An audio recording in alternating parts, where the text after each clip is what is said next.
Hello, I'm Bob the Bookerer and welcome to my channel. And today I wanted to talk about the 2013 Booker Prize. Now, continuing on with my sort of project, I guess, of reading all of the shortlists of the Booker Prizes over the ages in a very dramatic way. With the 2023 Booker Prize being around the corner, at least the winner being announced, I wanted to look back on books and the prizes from years that feel kind of like milestones from this. So 10 years ago, from that very prize, what was the Booker Prize looking like and how did it all go? And with that, let's get stuck into talking about the Booker Prize for 2013. It's worth noting right off the top here that this is pretty much the last year before US authors were allowed to be sort of submitted. And so as a result, we see this kind of interesting sort of change basically from 2013 to sort of 14, 15, 16 from there on. But this is an interesting year for several reasons. I think firstly, because this is a prize that I think has some quite, not necessarily even left field novels, but some novels that I think would then go on to do incredibly well in other places, to be on other prize lists. It's not the first time that we've seen many of the people from this list appear. And so it's kind of exciting to see how these authors kind of all come together in a list like this. This is really before this was not one that I read at the time. Almost all of these are books that I've gone back and read separately, sort of after the event. So it's been quite fun reading them after their initial buzz and seeing how they've held up. And I think overall it's a really fascinating list. It's a list that's incredibly brutal in many ways, just in terms of the content of what is going on in some of these books, but also in quite experimental ways. These are solid pieces of literary fiction that often push at boundaries within their fields without really being very formally experimental in other ways, but are just really clever pieces of literary fiction.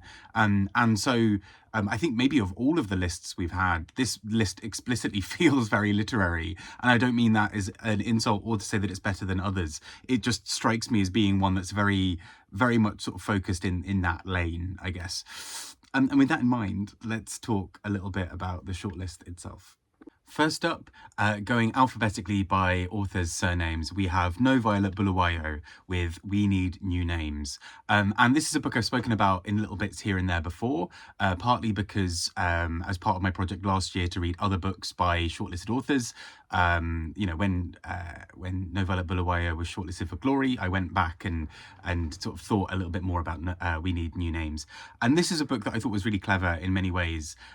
It's a book that largely focuses on essentially this idea of aid and how aid is presented to a community. And a big part of that is this sort of presence of a sort of a Western set of NGOs and what have you, providing aid, and I use that in inverted commas because of what really ends up happening, to Zimbabwe, and what that then looks like in a sort of a circumstance where everybody feels that they're doing good and nothing much is particularly changing. And so I just thought this was a really interesting book on several levels, partly the kind of coming of age narrative that focuses around sort of particularly the young girl at the heart of the book, and sort of her trying to work out her identity in the midst of a sort of a conversation where essentially her nation is being seen as, oh, those poor people over there that we need to look after. How do you create a sense of self when that's the kind of narrative around you? But equally, I thought some of the commentaries and sort of criticisms that are leveled at kind of external aid, I thought was really well handled, and is sort of quite funny in places. People trying to like happily get, trying to give these t-shirts to people who are just like, all right, cool, we've got t-shirts. So I thought it was really really good fun as a book. I think despite the kind of the heavy tones of what's often in the book, I think there is a lot of joy and humor in it too. So it was a really fun one to read as part of this. Next up, we have Eleanor Catton with The Luminaries. Ooh, what fell out there? With The Luminaries. And Eleanor Catton, by winning with this book, became only the second ever New Zealand winner after The Bone People by Kerry Hume. And this is also still, I believe, the longest ever winner in Booker history, at a little smidge over 800 or so pages. And this looks a lot more intimidating, I think, as a book than it actually is. Also worth saying, actually, sorry, she was the youngest winner at that time, and I think still holds that title. So this book, yeah, looks quite long, and it is.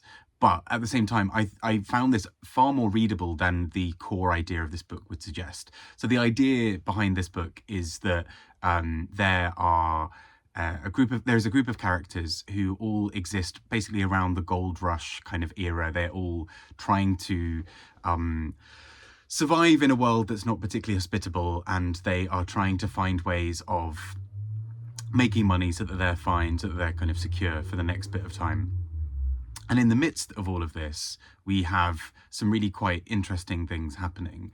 We've got a lot of sort of double crossing, we've got a lot of lying, and we've essentially got kind of a mystery sort of thriller at the heart of this book. And I think from the two books I've read of hers so far, this and Burnham Wood, I think this is something Eleanor Catton does incredibly well, which is to write what is ostensibly a very literary novel, really pursuing strong ideas and themes, and to wrap it in this packaging of something really propulsive as a book. It really is meant to be an incredibly readable novel that's full of joy and that you want to get through. And not to say other literary novels don't do that, but I think there's something about the way she writes that feels like it straddles those two things very neatly, for me at least. And I think this book also has these other ideas attached to it, that, you know, it follows this idea of the sort of astral charts, hence the sort of this bit here. And so we go through the book with areas that are done as sort of star signs, essentially. Let me get you an example. And here we go. So right at the beginning of the book, there is this sort of astral sort of chart that is happening, that sort of puts various characters within this and sort of seems to say that their fate is decided within that. But I think actually, whereas I don't think you need to necessarily read too deeply into it to really deeply love this novel, but I think it adds this extra little nod that these characters' lives are almost predestined to some degree, that they are operating within this sort of period of fate, and as a result they are fated to have these quite difficult lives, and within all this sort of double crossing and everything, we sort of start the book, almost the first sort of half or so really is a year later than the second half. And so actually we start to see some of the motivations behind things. We start to see that things that we accepted as the truth in the second half of the book maybe weren't based in that kind of reality in the same way in the first half. And we start to sort of suspect that various characters are doing things incorrectly. They're all trying, it's almost like a court drama kind of thing, where they're all trying to screw each other over the best way that they know how, in order to survive. And I found it really engaging. I loved the characters. I thought they were so interesting. And it's really, this is sort of really interesting to see the Booker really champion a book like this that is in many ways very bookery. I mean, the idea of what a book is obviously an ever-moving thing, but like this sort of book that looks at first quite intimidating, but isn't this incredibly propulsive thing that is really detailed and thinking about certain ideas. It even sort of plays with some sort of traditional tropes. So without spoiling anything, right at the end of the book, so these are some of the later chapters of the book, and you can see how this bit here, the sort of descriptive passage about what the chapter is like in a very sort of Dickens kind of way, is almost as long as the actual chapter that it relates to. And I thought this was a really fun and playful thing, that she starts to tell you this is what the chapter is going to be about, and often the chapter will seemingly not be about that, or it will be, but not in a way that you'd have necessarily picked up. It's two characters looking across a room and sort of making a face at each other. So I was, this is one of the last Booker winners I've read. I kind of left it for a long time because I think I was intimidated by the size. I think this is a far more exciting book than I had realised, and I just really loved it. I took this away when I was on holiday and surprised myself with how much I got into this on holiday, because I think you kind of want to live in the world of this book. So really enjoyed this. Next up, we have Jim Croce with Harvest, and this is a book that really took me by surprise, and I ended up just completely adoring it. Can I tell you what it was sort of ultimately about? Not really. I just really enjoyed the process of it. Sort of more nominally, this book sort of deals with this very close knit community, this very sort of bottlenecked kind of story almost of these characters trapped around things happening around a harvest, as you'd suspect, and it kind of. It sort of deals with historical details around the Enclosure Act and around various other things. And so this idea that this sort of once, beautiful, peaceful thing, the kinds of things that you would have modern day kind of people look back on as this sort of golden time of, these giant fields of wheat and these people living these very wholesome lives where they live and die by nature and by the harvest and all these other things. How all of this is actually ultimately, there's this very dark, twisted thing within it. And so I think I really enjoyed the way this book just goes for the jugular on several occasions. This is an incredibly tense book, a book that, despite the kind of quite, nice cover, if you kind of ignore the fact that things look like they're on fire, but the idea of this sort of, idyllic landscape, this book really plays with that, where suddenly the darkest, twistiest things are happening, and characters almost reveal the basest elements of themselves and of human nature. And I found it absolutely riveting that there is just this real cruelty almost within parts of the book. There's this real, there's an evil that exists within some of the characters in a way that I just found so interesting. The way that Jim Crace is able to get inside the heads of these characters, the way he's able to kind of blow up these sort of received notions of what this kind of landscape would be like. And I just found it utterly fascinating. And again, I kind of got to the end and like, I don't know what I just read in some ways. I sort of read it in this big rush of just, this is a couple of years ago, this sort of rush of just being really in this world. And I just thought, what an incredible piece of writing. I think actually, probably this would be my second choice for the win. I mean, the Luminaries is probably my actual choice, but I think this is just such an interesting book. And I know that Jim Crace this was his second time being shortlisted, and it does make me really want to go and read more of his, because this was a really bold piece of writing that I just sort of was bowled over by. And I realize that sounds like I'm doing a pun there, but I think I just found it really really impactful.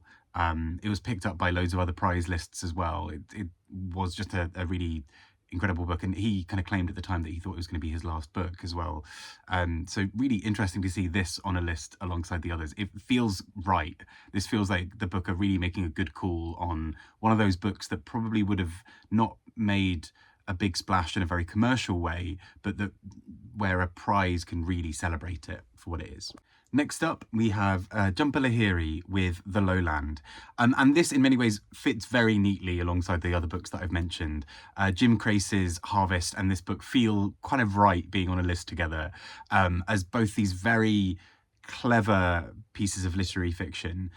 So The Lowland is sort of mostly focused on a group of characters, particularly some brothers, but there is a really fascinating woman in this book who I loved as well.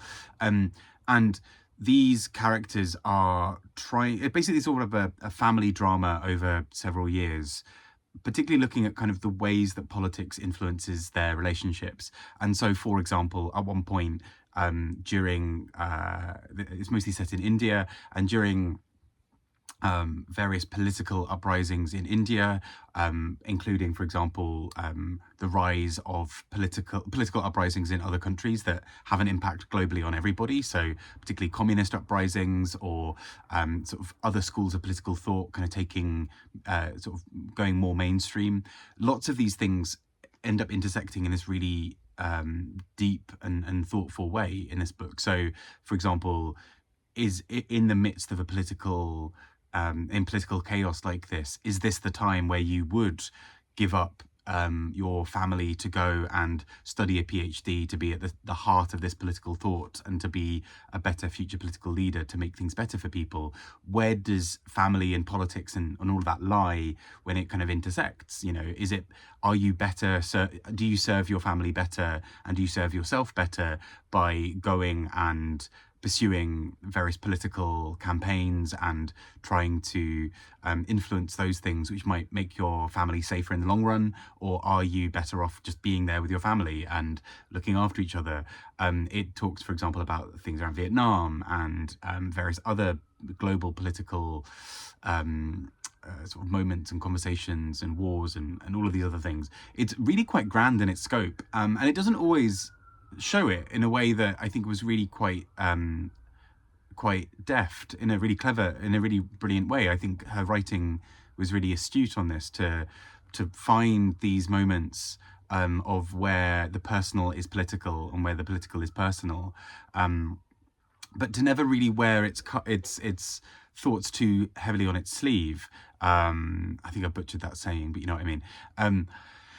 It doesn't really show its cards sometimes. It will show various insights into something political, but it doesn't sort of sit there and then be like, well, and then this was what happened during the McCarthy era, blah, blah, blah. It kind of just allows the characters to move through that world, which I thought was really insightful and clever and very well handled. I'm reading something else of hers at the moment, her most recent book, and it's something I'm noticing is she's got this really interesting insight of being able to make a point and then kind of scurry off over here and let you linger with that point. And the Lowland feels like it has this really strong sense of control over its narrative, in a way that I found really comforting as a reader and really clever and insightful. And without saying that all of them are kind of potential winners for me, I think also this would have made a lot of sense as a winner of this prize. I think it's a really bold and clever novel. Next up, we have Ruth Ozeki with A Tale for the Time Being, or A Tale for the Time Being. And the reason I make that distinction, which may not sound like it's that much of a difference, is for a reason, which is this book deals a lot with time, and often there's this concept of like, is this for the time being, as in for the moment right now, or is this for a specific being that is called time? And it plays around with this concept quite a lot. People who have read other books by Ruth Ozeki, particularly A Book of Form and Emptiness, her Women's Prize winner, will be familiar with a lot of the themes and kind of ideas that come up in this book. And I think Ruth Ozeki does it in a really clever and fun way. So the core idea is that it focuses on two narratives. A woman in the past, a young Japanese woman, a Japanese-American woman, who writes this diary. And the diary is sort of a lot of her thoughts, a lot of the kind of cruelties and brutalities of school and kind of the difficulties of growing up, particularly kind of trying to understand her sense of self and her identity. And the more modern time is this piece of these diaries being found by a novelist called Ruth, and who lives in Canada, and you're sort of like, so this is this sort of insert of Ruth Ozeki as a character in her own book. So it really immediately plays with this idea of narrative, in the same way that in A Book of Form and Emptiness there is a woman called Ruth who observes something from across the room. So it's kind of, I loved the kind of excitingness of that there's something really playful about this idea of inserting herself into a book in quite this way. But it plays a lot with this sense of time and with this idea of reaching across to somebody else in a really interesting way. Ruth Ozeki, even if I don't always, A Book of Form and Emptiness, I mostly really enjoyed, but I couldn't always get into. But I always appreciated the craft of what she was doing. There was this deep ambition to create something really quite bold, but also quite playful. And I think that's exactly what happens in this book here. She starts playing around with various ideas. This idea that, you write a diary not for it to be read by anyone but yourself, but this diary seems to be wanting to be read. There is a lot of playing around within it. This modern day character of Ruth is really invested in this former time of this other character, and it almost feels like it breaks time because they seem to be influencing each other to some degree, even though time-wise that's not really possible. So I really enjoyed the playfulness of this, that there's a real cleverness to the way she approaches it, and really manipulates the timings and the kind of the ways things are structured to kind of create this idea that these two narratives are almost happening side by side, even though we know that one has to come before the other. So yeah, really engaging and wild kind of book. And I really greatly enjoyed it. I thought this was just so ambitious in its scope, in a really enjoyable way. Yeah, still very silly and very playful at the same time as being intellectually very strong and a bit of a heavyweight in that respect too, which I really enjoyed. And last but not least, in a shortlist that gave us an 800-page book in the Luminaries, we have The Testament of Mary by Colm Tóibín, which is around 100 pages. So one of the shortest ever to be shortlisted for the Booker. And I mean, I love this. I love Colm Tóibín. Anyway, but I think this book is just really fun in a way that doesn't sound like it would be. I say fun in the looser sense because it's quite bleak at times, but the core idea is a novel written from the perspective of Mary, as in from, sort of biblical Mary, essentially, and her looking back over her life, and particularly looking at the idea of her sort of relationship to Jesus, her son. And whereas at first that might sound like it's sort of going for an edgy, blasphemous sort of tone, I think Colm Tóibín's skill is the way that he really avoids all of that. There's not really a discussion in the book necessarily about scripture or anything. It's just more of an attempt, I think, to get inside the head of Mary as a figure, and the kind of complicated pressures that she would be under in this world, that she is a figure for whom, she's greatly celebrated for a lot of the things, for her role within this story, but she also is a woman who's just sort of navigating being a woman in that time as well, and all these other various things. So I kind of like with Jim Croce's Harvest, I read this book in this, I mean, it's 100 pages, so it's also easier to read in one chunk. I read it in just this one chunk and was just blown away by the incredible details he's able to pull out, and the ways he's able to construct this story in a very clever and thoughtful way, all while retaining this sort of sensitivity about how he handles both her as a character and sort of religion in a broader sense. You can tell Colm Tóibín hasn't just sort of focused just on her. He's taken time to really understand the religious stories that it relates to, and so it's this really fascinating tale, and I just was really impressed by it. This is a shortlist where I have a few books that I gave 5 stars to, this being one of them, and I'm just sort of really excited by what Colm Tóibín did here. This sort of cements why Tóibín is a writer who I'll pretty much read anything by, and he has this really great ability here to just sort of create a world that is ultimately very believable about following in Mary's mind, and the kind of the various ways that she's trapped and constrained by the stories around her, the stories that often create her as a specific figure in a way that she's not able to control. So I thought, yeah, really fascinating in many, many ways. And so that brings us to the end of this shortlist. And like I've mentioned a few times, this is a deeply literary shortlist. And again, that's not to position literary fiction as better or worse than anything else. I just think it's really interesting when a list comes together that's so cohesive in terms of the kind of style that it's going for. These are books that really invite you to work with them they ask you to take time to do this. The 2018 shortlist in many ways was very like this, I realise, but that really require you to sit with them in a big way. And obviously, the Booker is aiming for kind of literary fiction as its kind of thing, but often we see books beyond that end up on the list that are more focused in a different direction or a little bit more accessible in a certain way.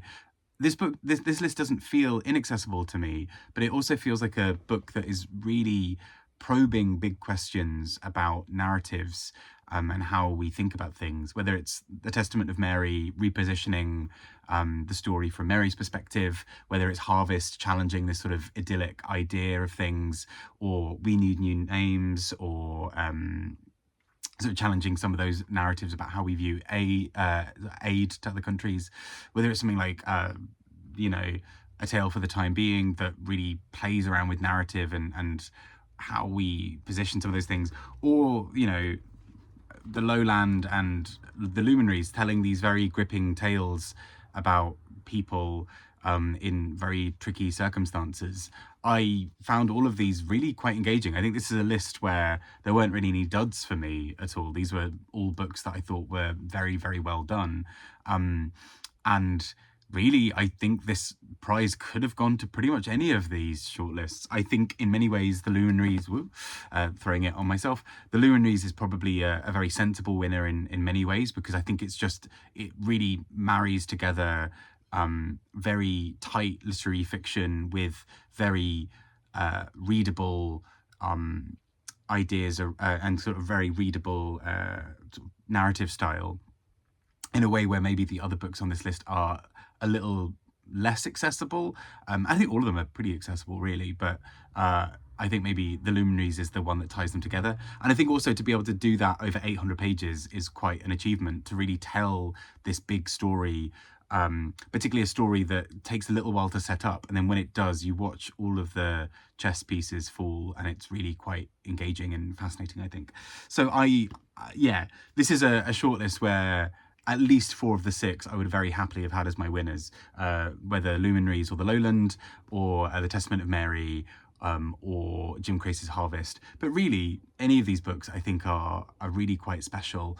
And I mean, I suppose it's also been shown by the fact that many of these authors have gone on to win other literary prizes, and be shortlisted, and all those other things as well. This is a very strong crop of writers, I think, and a very geographically diverse one as well. So really interesting.